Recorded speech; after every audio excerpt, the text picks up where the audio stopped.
I'm Sarah Miller, 32 years old and working as a financial advisor in Chicago. Growing up in a small business family in Boston shaped my entire life, but nothing prepared me for that cold, formal letter from my father. The paper trembled in my hands as I read those cutting words uninviting me from our annual family reunion and severing our ties completely. I simply texted back, "Understood," while hiding the storm brewing inside me. Little did my father know that my two-word response would set off a chain reaction that would shake our family to its core. Before I dive into what happened next, let me know where you're watching from in the comments below. Hit that subscribe button and like this video if you've ever had to stand up to family who took you for granted. Trust me, you'll want to see how my quiet action brought my entire family to my doorstep in panic. My childhood in Boston revolved around Miller's Hardware, the small store my grandfather started and my father Thomas expanded. From the moment I could count inventory, Dad had me working weekends and summers, teaching me the business he was so proud of. Our house always smelled like sawdust because Dad would bring home samples of everything from lumber to paint swatches. My mother Eleanor was the quintessential supportive wife, never questioning my father's decisions even when his voice grew too loud or his expectations too rigid. She managed the home while he managed our lives, a partnership that seemed to work for them but felt suffocating to me.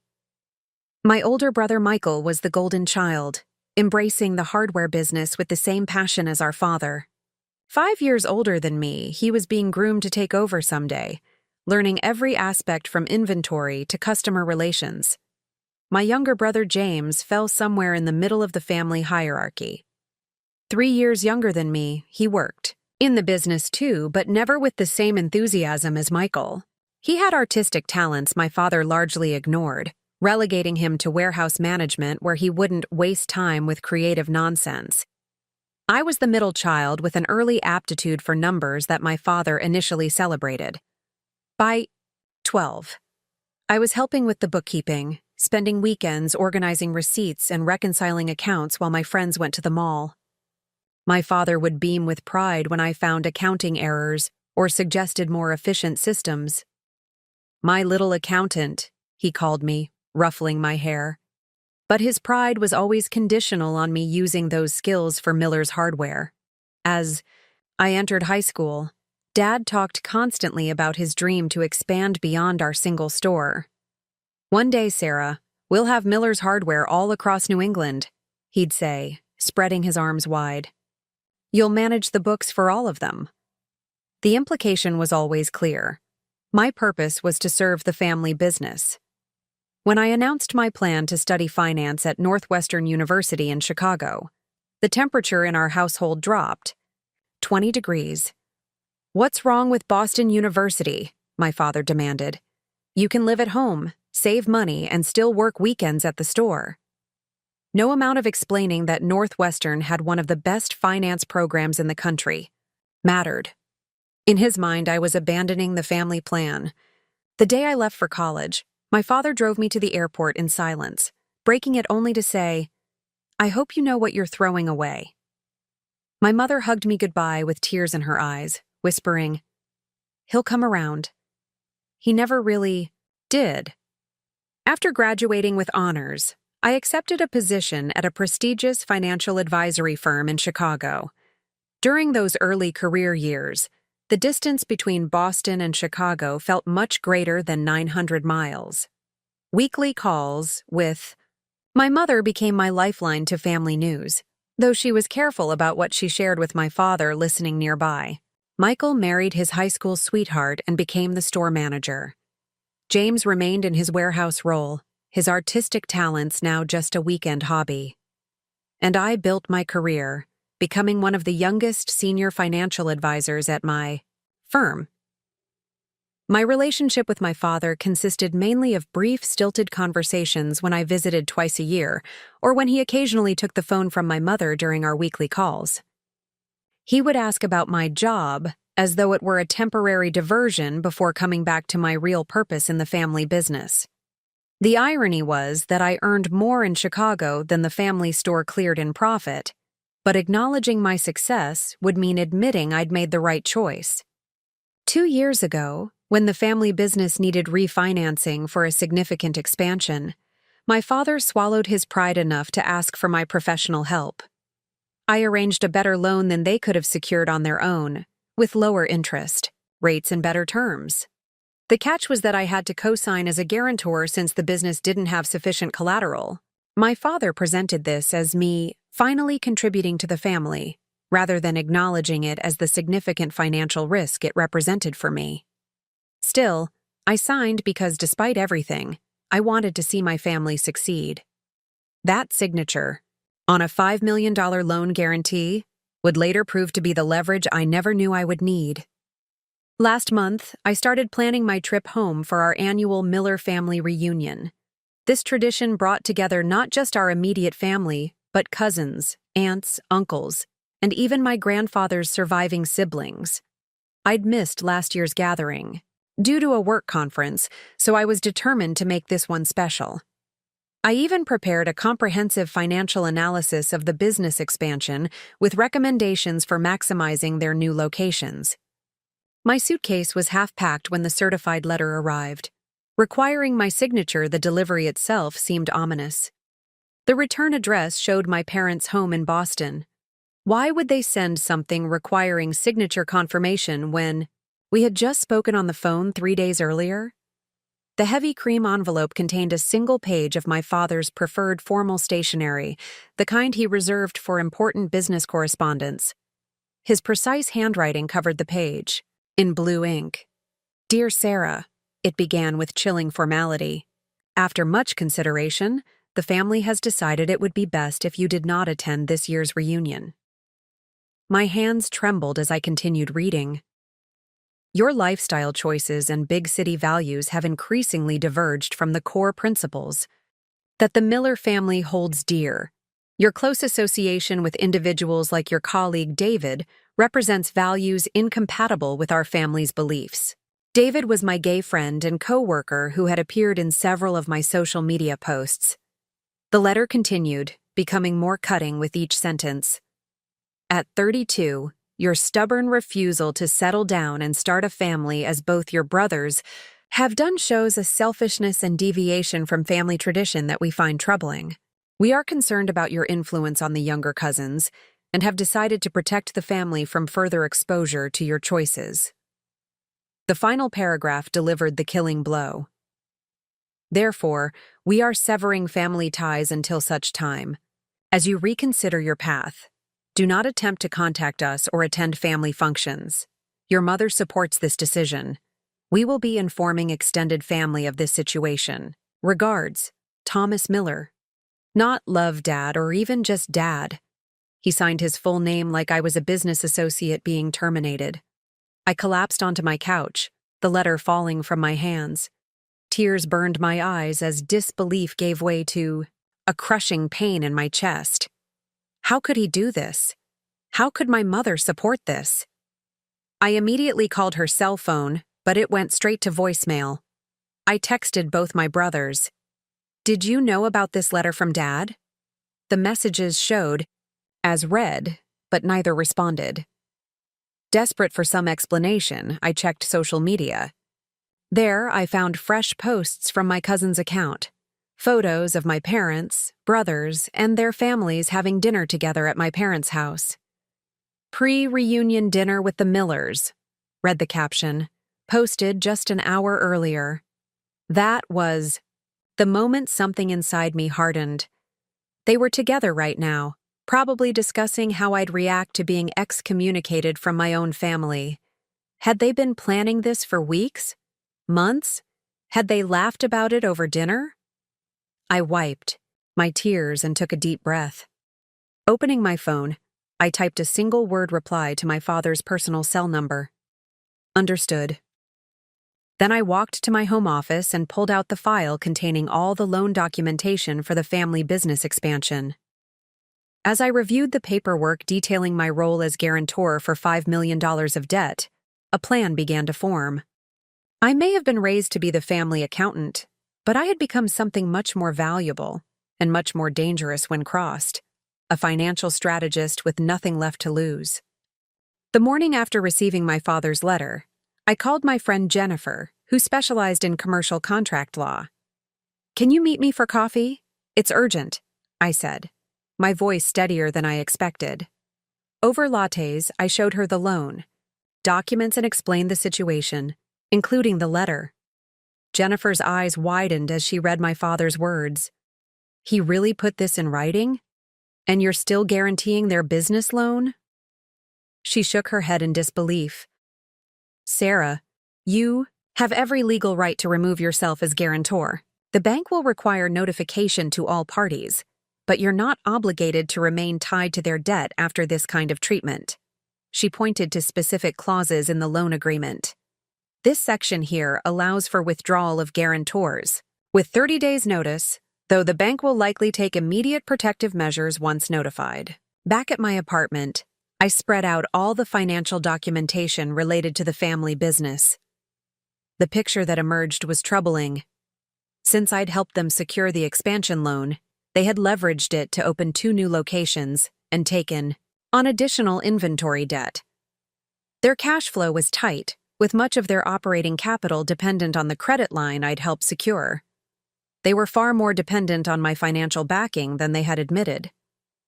My father had downplayed their expansion debt when we spoke, presenting a much rosier picture than these numbers revealed. I paced my apartment that night, wrestling with my decision. Removing my guarantee would likely trigger a credit freeze while the bank reassessed the risk. Construction on their 3rd new location would halt. Vendor payments might be delayed. It could potentially harm not just my father but my brothers and their families, the employees who depended on Miller's Hardware for their livelihoods. Was I really prepared to do this? Around 3 in the morning, I remembered something my first finance professor had told me. The best financial decisions are made with the head, not the heart.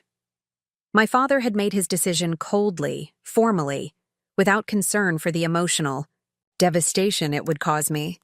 Perhaps it was time I responded in kind. At 9 the next morning, I called the loan officer at Boston First National who had handled the original financing. "Ms. Miller, this is unexpected," Mr. Watkins said. "Is everything all right with the expansion?" "There's been a change in my relationship with the family business," I replied professionally. "I need to remove myself as guarantor on the Miller's Hardware loan, effective immediately. I understand there's a provision for this in Section 12B of our agreement." His sharp intake of breath conveyed everything. "Ms. Miller, I should advise you that this action will trigger an automatic review of the loan structure. Given the amount of financing involved, the bank will likely freeze access to remaining funds until a new guarantor can be secured or additional collateral provided." "I understand completely, Mr. Watkins. I'll come to your Boston branch tomorrow to sign whatever paperwork is necessary." That afternoon, I booked a morning flight to Boston and a hotel near the bank's main branch. I took a personal day from work, explaining to my supervisor that I had an urgent family financial matter to address. He nodded sympathetically, unaware of the true nature of my trip. At 7 that evening, I turned off my phone. I needed one night of peace before the storm I was about to unleash. My friends David and Mia took me to dinner, providing distraction and support, though they didn't know all the details. "Whatever you're dealing with, you've got this," Mia said, raising her glass in a toast. "To setting boundaries," David added, with a knowing look. I managed a small smile. "To consequences," I replied, clinking glasses.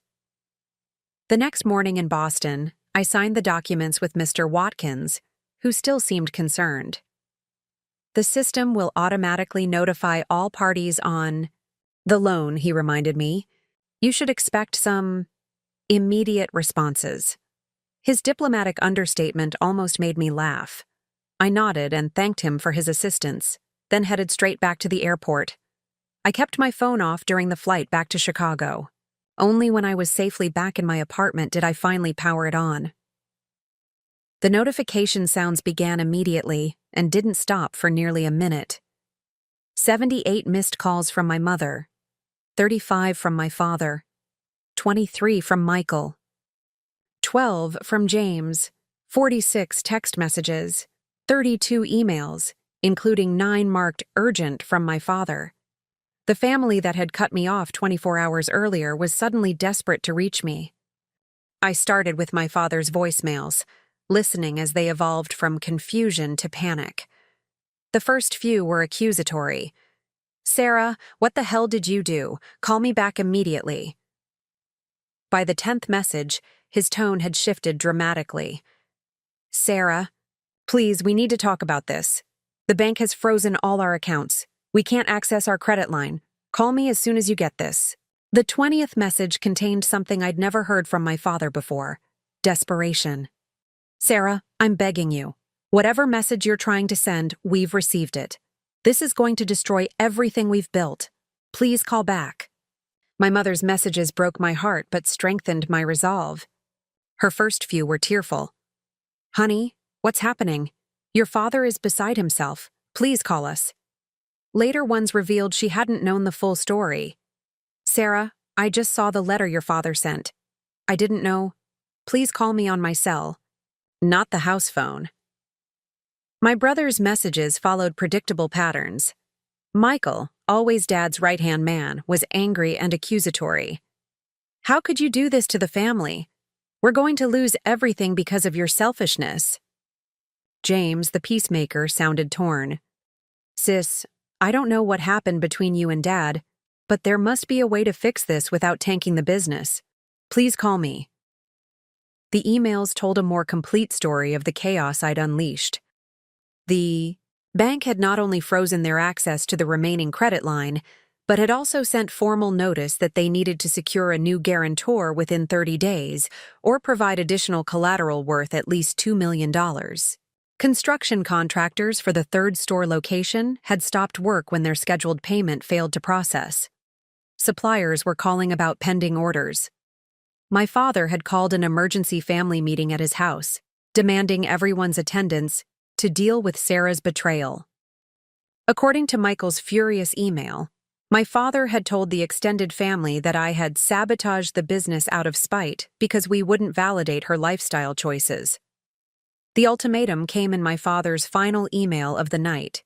"If you don't call back by noon tomorrow to fix this mess you've created, you are dead to this family forever. I hope your point was worth destroying your family's legacy." I slept surprisingly well that night. In the morning, I had a text from my cousin Allison. "Just so you know, Uncle Thomas showed everyone a different letter than the one he actually sent you. The one he showed at the meeting just said they were concerned about your working too hard and suggested you take a break from family obligations. Something's not adding up. Call me if you need an ally." That confirmed what I had suspected. My father was manipulating the narrative, hiding his cruelty while painting me as the villain.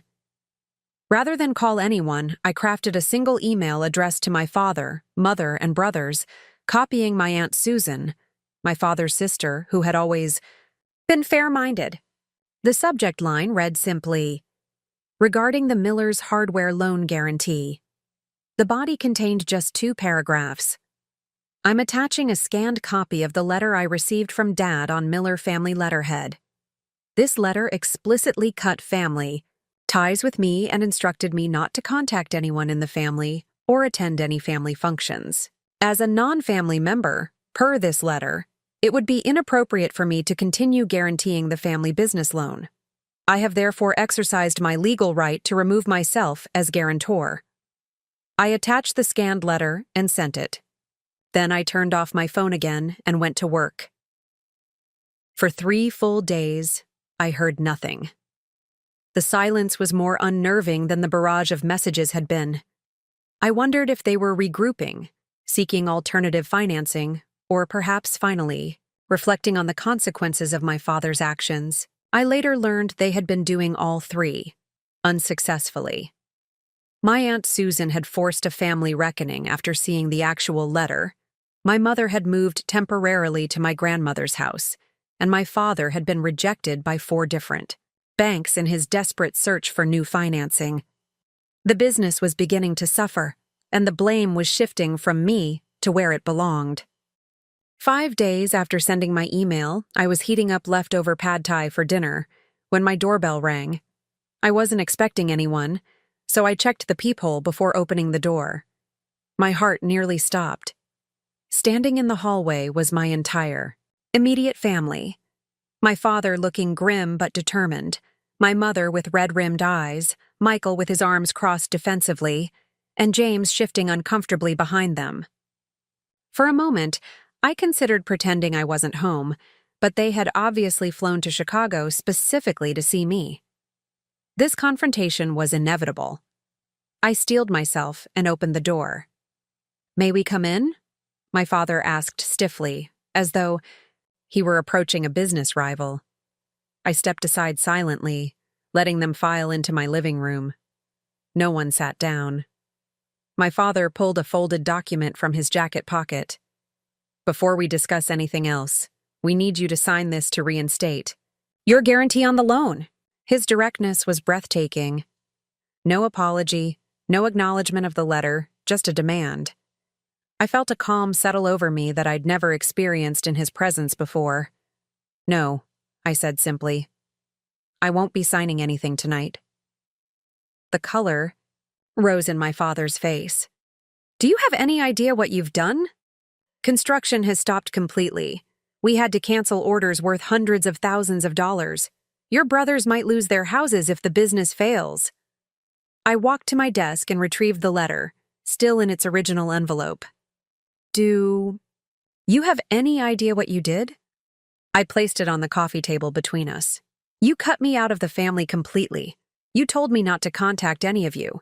You informed me that you were severing family ties. Those were your exact words."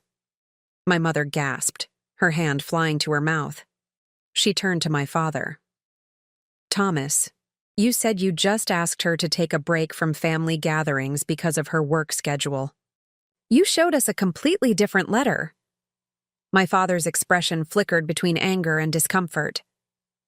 "I was protecting the family values. She knows what she's been promoting on her social media.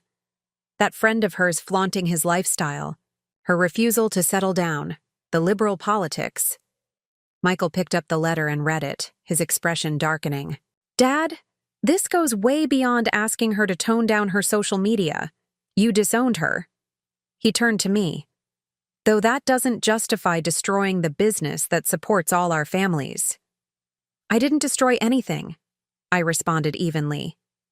"I simply removed my financial support from people who explicitly stated they want nothing to do with me. The business was doing fine before the expansion. Dad overextended based on my guarantee, without ever acknowledging how much he was depending on me." James, who had been silent until now, finally spoke up. "She has a point, Dad. You can't tell someone they're not family anymore and then expect them to carry financial responsibility for the family business." My father's face reddened further. "So this is revenge? Is that it? Making us all suffer because your feelings got hurt?" Something inside me broke free. 20 years of seeking approval, of swallowing criticism, of making myself smaller to fit his vision all crystallized into perfect clarity. "This isn't about revenge. It's about respect. You have never respected my choices, my career, or my identity, outside of what you wanted me to be. You take and take, expecting my financial expertise when it benefits you while demeaning my career when it doesn't. You accepted my guarantee on a $5 million loan while simultaneously deciding I wasn't worthy of being part of the family. That's not how respect works. That's not how family works." The room fell silent. I continued, my voice strengthening. "You don't get to dictate the terms of my life and still benefit from my success. You don't get to cherry-pick the parts of me that are useful while rejecting the rest. And you certainly don't get to lie to the entire family about what you did and paint me as the villain." To my shock, my mother stepped forward, her voice trembling but determined. "She's right, Thomas. For years I've watched you try to control our children's lives, especially Sarah's. You resented her success because it didn't fit your plan. That letter was cruel, and I never would have supported it if you had shown me what you actually wrote." My father looked genuinely shocked at my mother's rebellion. Michael still seemed torn between family loyalty and the disturbing reality of the letter. James moved to stand symbolically between my father and me, a peacemaker finding his courage. "So, what happens now?" he asked. I looked directly at my father. "I need a genuine apology and a commitment to respect my life choices. I need acknowledgement of my value beyond what I can contribute to Miller's Hardware. I need to be treated as an equal adult, not a wayward child. If that happens, we can discuss the loan situation. If not, you'll need to find another solution." My father's face hardened. He snatched the paperwork from the table. "I built that business from a single store into what it is today. I'll find another way. I don't need your charity or your conditions." He stormed toward the door. "Thomas, wait!" my mother called, but he was already in the hallway. She looked torn, then made a decision that seemed to surprise even her. "I'll talk to him, but I'm staying in Chicago tonight. We need to talk, Sarah." Michael followed my father, giving me one last conflicted look, but James stayed behind. "Can I crash on your couch, sis? I think we have a lot to catch up on." For the first time in days, I felt a glimmer of hope. The weeks following the confrontation were strangely quiet. My mother stayed 2 days in Chicago, and we had the most honest conversations of our adult lives. She returned to Boston not to my parents' house, but to my grandmother's, a declaration of independence that shocked the entire extended family. James and I reconnected in a way we hadn't since childhood, with him finally confiding his frustrations with his role in the family business and his desire to pursue his artistic talents. My father maintained radio silence, though my mother kept me updated on the increasingly desperate business situation. 3 banks had declined to refinance the loan without my guarantee. Construction remained halted on the 3rd location, and they had scaled back operations at the newest store to conserve cash. Michael was caught in the middle, loyal to my father, but panicking about the business that supported his family. 2 weeks after the Chicago confrontation, I received a promotion at work, becoming the youngest division director in my firm's history. The irony wasn't lost on me that my greatest professional achievement came during my greatest family crisis. It reinforced what I had always known but struggled to accept. My path, though different from my father's plans, was valid and valuable. Through industry contacts, I learned that my father had approached 2 more banks with increasingly desperate terms, offering personal assets as collateral at unfavorable rates. Each rejection pushed the business closer to a financial cliff. The loan review deadline was approaching, and without a solution, the bank would call in the remaining debt, potentially forcing a sale of business assets. Despite everything, I didn't want to see my family's legacy destroyed or my brother's livelihoods endangered. I just wanted recognition and respect.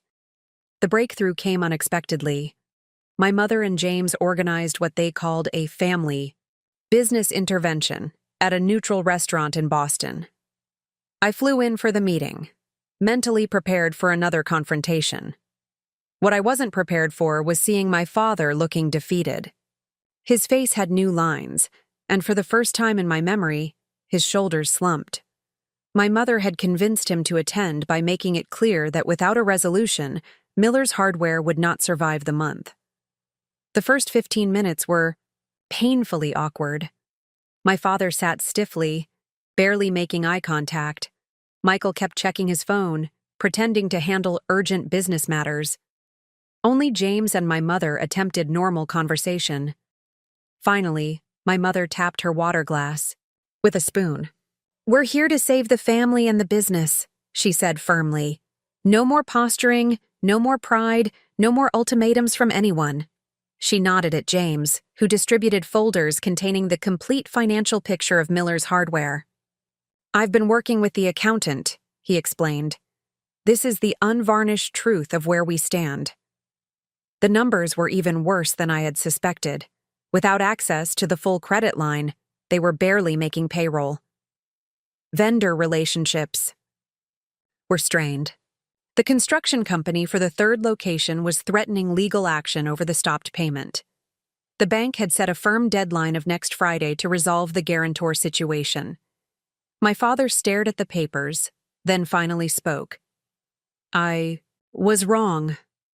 His voice was so quiet I almost asked him to repeat it. He cleared his throat and looked up at me. "I was wrong to send that letter. I was wrong to try to control your life.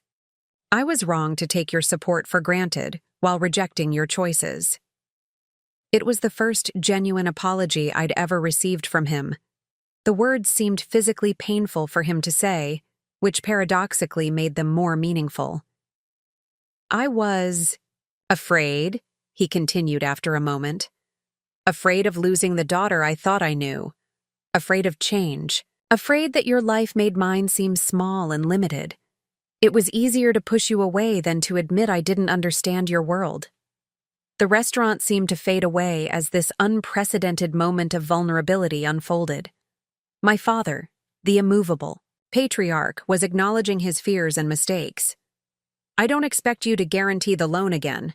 You're right that actions have consequences. But I needed to tell you this regardless of what you decide." The silence that followed felt sacred. Somehow, a space holding decades of complicated family dynamics and the possibility of transformation. "I don't want the business to fail," I finally said. "But I can't go back to the way things were. If I help with this situation, things need to change fundamentally." We spent the next 2 hours outlining a new family business structure. James would take a management role more aligned with his strengths in design and marketing. Michael would continue operations management, but with more autonomy. My father would transition to an advisory role over the next 2 years rather than maintaining iron-fisted control. Most importantly, I would come in as a formal business consultant rather than just a silent guarantor, with my expertise acknowledged and compensated appropriately. My father struggled visibly with these changes, especially the diminishment of his authority. But with the business on the brink of collapse, reality overcame his pride. "One more condition," I said as we wrapped up. "I want a proper family business contract drawn up by independent attorneys, with all roles, responsibilities, and expectations clearly defined. No more informal family arrangements that leave room for manipulation." My father flinched at the implied criticism, but nodded. "That's fair." 1 week later, with new agreements in place and notarized, I reinstated my guarantee on the loan. The bank released the frozen funds, construction resumed, and Miller's Hardware began its careful climb back from the financial brink. But more importantly, my relationship with my family began its own reconstruction, built on a more honest and equitable foundation than ever before. 6 months have passed since that pivotal meeting in Boston. The changes in our family dynamic sometimes still feel surreal. I now fly to Boston twice a month to consult on the business, with my role officially recognized and my expertise valued, rather than exploited. The first few visits were awkward, with my father still struggling to treat me as a respected professional, rather than his wayward daughter. But each meeting got easier as new patterns gradually replaced old habits. James has flourished in his new role managing store design and marketing. He's reimagined the customer experience in all locations, creating distinctive displays that have actually increased sales despite the financial turbulence. His artistic talents, so long dismissed by our father, have become a competitive advantage for the business. My brother Michael remains the operations backbone of the company, but has grown into a more confident leader now that he's emerged from our father's shadow. He and I have reached a tentative truce that occasionally even feels like the beginnings of mutual respect. The most surprising transformation has been my mother. After staying at my grandmother's for a month, she returned home with clear boundaries and expectations for her marriage. She joined the business part-time in a community outreach role that has brought new partnerships with local schools and organizations. She and I talk almost daily now, our relationship deepening beyond the careful, guarded conversations of the past. My father's evolution has been the slowest, but perhaps the most meaningful. He still occasionally slips into his controlling patterns, but now catches himself or accepts redirection from others. During my most recent visit, he actually asked my opinion on a business matter, and then implemented my suggestion without modification. A small miracle by our family's standards. The family reunion this year was a tentative, sometimes tense, affair, but I was there, fully included. Some relatives seemed unsure how to interact with me after the conflicting narratives they'd heard, but my Aunt Susan made a point of publicly welcoming me and thanking me for saving the family business through tough love. The business restructuring has progressed steadily. The third location finally opened last month, though with a scaled-back design that better fits the current financial reality. The loan remains in good standing, and while it will take another year to fully recover from the crisis, Miller's Hardware is on solid ground again. More importantly, our family is on new ground. Not always solid, still shifting and settling, but fundamentally changed. I've reflected extensively on this journey during my flights between Chicago and Boston. The painful confrontation, though traumatic at the time, was necessary for authentic healing to begin. By walking away, I forced a reckoning that could never have happened otherwise. I learned that sometimes love requires distance, that boundaries aren't selfish but essential. I discovered that respect can't be demanded but must be earned by both parents and children. The most profound realization has been that conditional love isn't really love at all. My father's affection, tied to my compliance with his vision for my life, was more about control than connection. True family bonds must embrace the whole person, not just the parts that fit neatly into predetermined roles. Family therapy has helped us navigate this new terrain. Initially suggested by James and resisted by my father, our monthly sessions have provided a structured space to address decades of unspoken tensions. My father still squirms when emotions run high, but he shows up consistently, which is its own form of love. Last weekend marked another milestone. I brought my new boyfriend Ryan to Boston to meet everyone. As we walked into my parents' house, I felt the old anxiety rising. But my mother embraced him warmly, my brothers engaged him in genuine conversation, and my father, after an initially stiff handshake, made a visible effort to connect. Later, I overheard him telling Ryan about my role in saving the business, pride evident in his voice. The road ahead still holds challenges. Old patterns don't disappear overnight, and we all slip sometimes. But now there's a framework for honesty, for addressing problems directly rather than through manipulation or silence. I've learned that family relationships, like all important things in life, require mutual respect to truly flourish. Sometimes the most loving thing you can do is stand firm in your truth, even when it causes temporary pain. Have you ever had to set difficult boundaries with family members who took you for granted? Did it lead to positive change or ongoing conflict? Share your experience in the comments below. If this story resonated with you, please hit the like button and subscribe to hear more stories about navigating difficult family dynamics. Remember that standing up for yourself isn't selfish. It's often the first step toward healthier relationships for everyone involved. Thank you for listening to my journey, and I wish you courage in your own path toward authentic family connections.